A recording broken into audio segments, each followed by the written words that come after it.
주여 주여 주여. 할렐루야. 거룩한 성일 아버지 주소 감사드릴 자리로 하나님 앞에 영광을 올려드리게 하시고 또 감사를 찬양할 수 있고 하나님 사칭 받게 하시니 감사합니다. 내 주여 성령의 말씀으로 이 자리에 무사히 인정하고 완성합니다. 나라가 세주가 제대가 제대 가운데 충만하게 임하시고 인도하시고 역사의 역사여 주옵소서. 하나님의 거룩하신 성령의 역사가 하나님 가운데 온 아버지 세상 지구촌 속에 하나님의 영광을 가득하게 하시고 하나님 나라 주의 백성들이 시집을 통과하게 하셔서 하나님의 거룩한 뜻을 이 땅에서 올세토록 인도하여 주옵소서.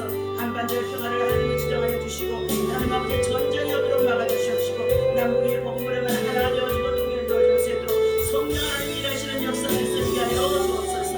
이 시간도 아버지의 말씀을 나누자 합니다. 성령 하나님 아버지의 말씀을 참으로 하나님 치유와 지식과 총명과 구원하고자 하며 교훈이 우리 하나님 아버지의 제자를 죄의 성도들에게 하나님 아버지의 죄의 백성들에게 깨닫게 하시고 알게 하시고 아버지의 거룩함으로 세워 주옵소서. 우리 죄의 수염으로 잠잠히 기도하옵나이다. 오늘 주신 하나님의 말씀 함께 보도록 합니다. 창세기 41장 우리 37절에서부터 43절까지입니다. 함께 있습니다. 요셉이 애굽의 총리가 되다는 말씀입니다. 바로의 그의 모든 신하가 이 일을 좋게 여긴지라 바로가 그의 신하들에게 이르되 이와 같이 하나님의 영에 감동된 사람을 우리가 어찌 찾을 수 있으리요 하고 요셉에게 이르되 하나님이 이 모든 것을 네게 보이셨으니 너와 같이 명철하고 지혜 있는 자가 없도다. 너는 내 집을 다스리라. 내 백성이 너 내 명령에 복종하리니 내가 너보다 높은 것은 내 왕자뿐이니라. 바로가 또 요셉에게 이르되 내가 너를 애굽 온 땅의 총리가 되게 하노라 하고 자기의 인장 반지를 빼어 요셉의 손에 끼우고 그에게 세마포 옷을 입히고 금사슬에 목에 걸고 자기에게 있는 버금 수레에 그를 태우매 무리가 그의 앞에서 소리 지르기를 엎드리나 하더라. 바로가 그에게 애굽 전국을 총리로 다스리게 하였더라. 아멘.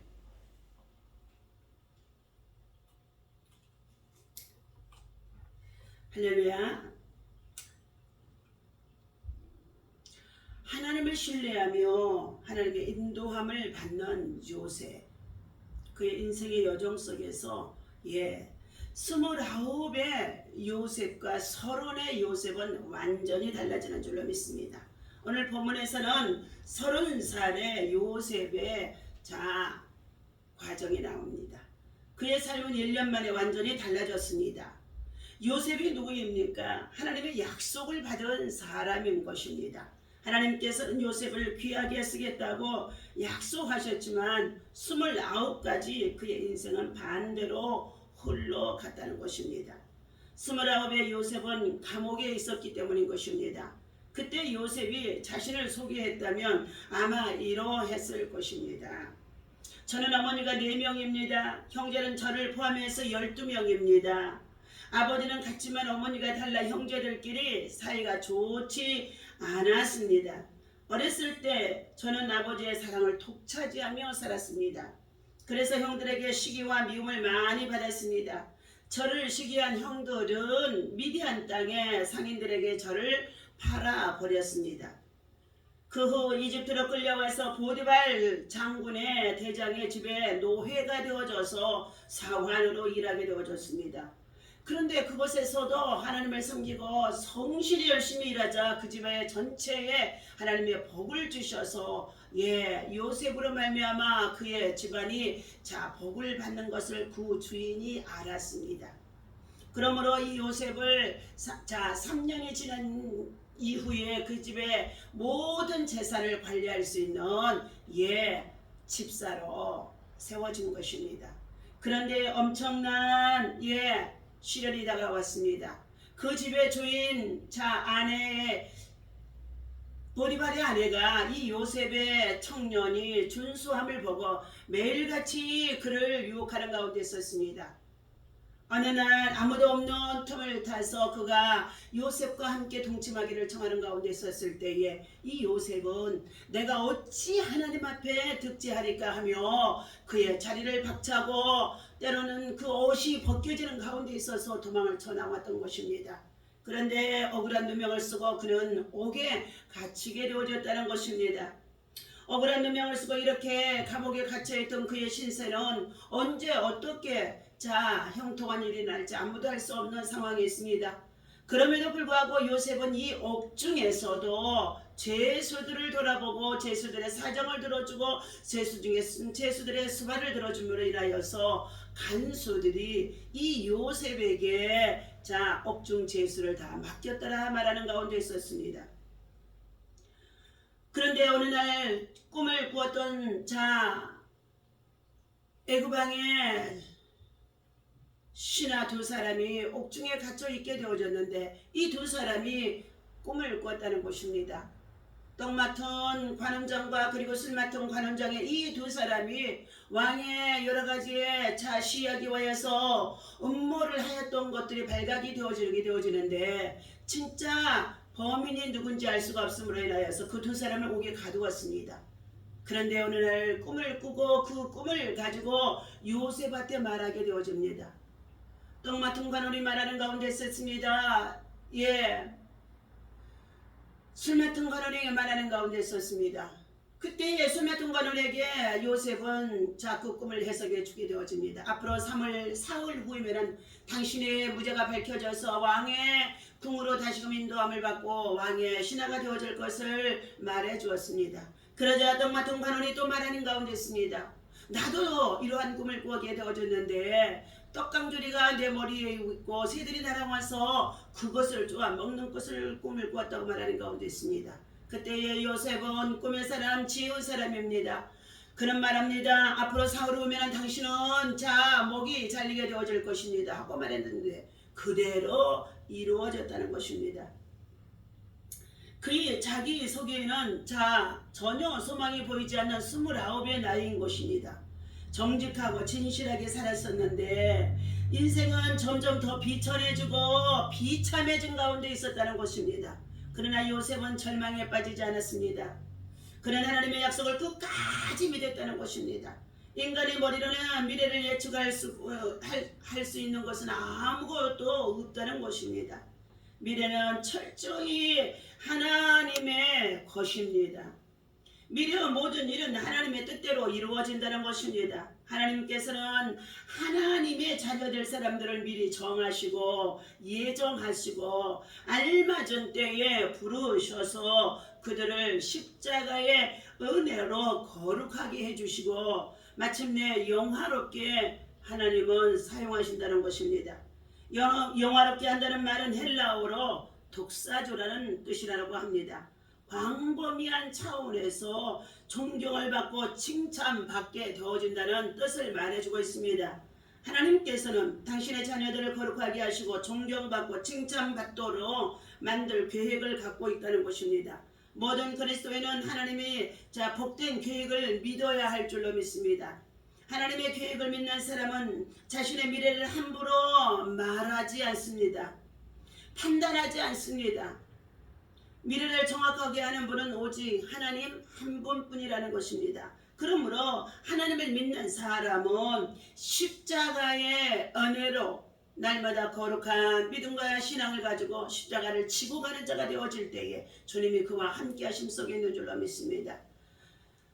오늘 29의 나이는 감옥에서 지내는 가운데 있는 요셉이었지만 30의 나이에는 바로 왕궁에 들어가게 되어지고 바로왕의 애굽의 총리가 되어져서 바로왕으로부터 총리의 직을 수여받는 가운데 있는 요셉의 모습이 오늘 본문에서 나오는 가운데 있습니다. 하나님께서 형통하게 하는 요셉입니다. 요셉의 고난과 비극적인 상황은 이제 정말 끝나게 되어지는 상황이 있다는 것입니다. 풍요와 행복과 영광이 그의 삶 안에 그의 삶에 충만하게 나타나는 게 되어진 것입니다. 요셉의 가정을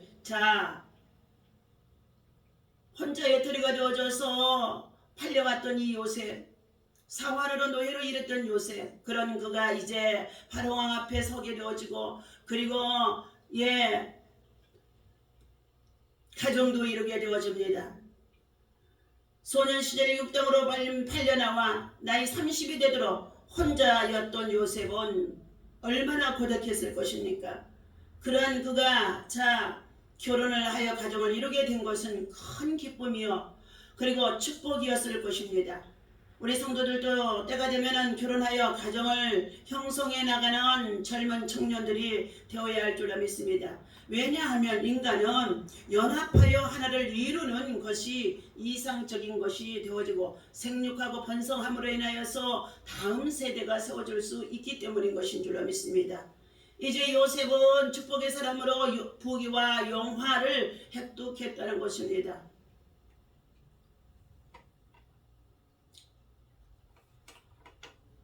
제국의 제2인자인 총리 대신의 지위에 오른 요셉은 실로 막강한 권세를 소유하게 되어진 것입니다.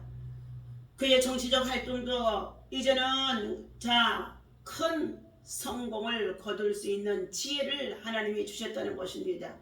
실로 그의 아무랬던 과거와는 전혀 비교할 수도 없는 부와 권세를 누리게 되어진 것입니다. 이것은 그의 삶의 초점을 오직 하나님 앞에서 거룩한 믿음과 거룩한 삶을 통하여서 거룩한 신앙으로 성실함과 부지런함으로 하나님 앞에 세워 쓰임을 받았다는 것입니다. 요셉은 경건의 삶을 잃지 않았습니다. 요셉은 개인적인 성공과 정치활동 중에도 하나님을 기억하며 그의 개인적인 경건성을 결코 상실하지 않았다는 것입니다. 그는 이계적 가정과 사회에서 종교적으로 큰 지도력을 행사했을 것이며, 그가 아들을 낳았을 때 자기를 인도해 주신 하나님의 섭리와 영광에서 이름을 지어주기도 합니다. 자기 자식의 출생도 하나님의 은혜로 관주했던 것입니다. 사람들은 어려운 문제가 해결되어지면서 하나님을 잊어버리기가 쉽지만 요셉은 평안할 때도 형통할 때도 잘 되었을 때도 하나님 앞에서 경건성을 잃지 않았다는 것입니다. 오늘 하나님께서 이처럼 이 요셉을 형통하도록 십자가의 삶을 지고 나아갔더니, 십자가의 은혜로 말미암아 거룩함과 경건을 지켰더니 마침내 하나님은 그에게 지혜를 주시고 꿈을 해석할 수 있는 비밀을 알게 하여 주셔서 그로 말미암아 애굽의 총리가 되어줄 수 있도록 세워 주신 줄로 믿습니다. 우리는 어떠한 상황에 있다고 한다 할지라도 세상 문화를 쫓아서 살아가는 자가 되지 말고, 그리고 하나님 앞에서 신실하며 하나님의 인도함을 받고 하나님의 도우심 속에서 은혜를 입고 살아가는, 하나님의 은혜를 구하는 자, 기도하는 자만이 세상에서 성공할 수가 있게 되어지는 줄로 믿습니다. 오늘도 주신 이 말씀을 기억하며 아버지 하나님 앞에서 십자가의 은혜 안에 더 깊이 들어가는 자, 사모하는 자, 은혜를 입는 자가 되시기를 예수님의 이름으로 축원합니다. 기도하겠습니다. 하나님 아버지 감사합니다. 요셉에게 이르되 하나님이 이 모든 것을 내게 보이셨으니 너와 같이 명철하고 지혜 있는 자가 없도다 하고 말씀하는 가운데 있었던 애굽 왕이었습니다. 하나님께서 이 요셉이 하나님 십자가를 지고 나아갔더니 십자가의 은혜를 입고 살아가는 자가 되게 하시고, 어떠한 상황의 유혹에도 그는 참으로 하나님 앞에 득제치 아니하기 위해서 경건과 거룩을 지켜 아버지 하나님 앞에 성실했더니 하나님의 애굽의 총리로 그를 세워주심속에 있는 줄로 믿습니다. 하나님, 살아가는 요셉의 신앙과 믿음을 본받아서 우리가 이 마지막 때에 하나님 나라 의를 위해서 살아갈 수 있도록 인도하여 주옵소서. 우리 주 예수님 이름으로 간절히 기도하옵나이다. 아멘.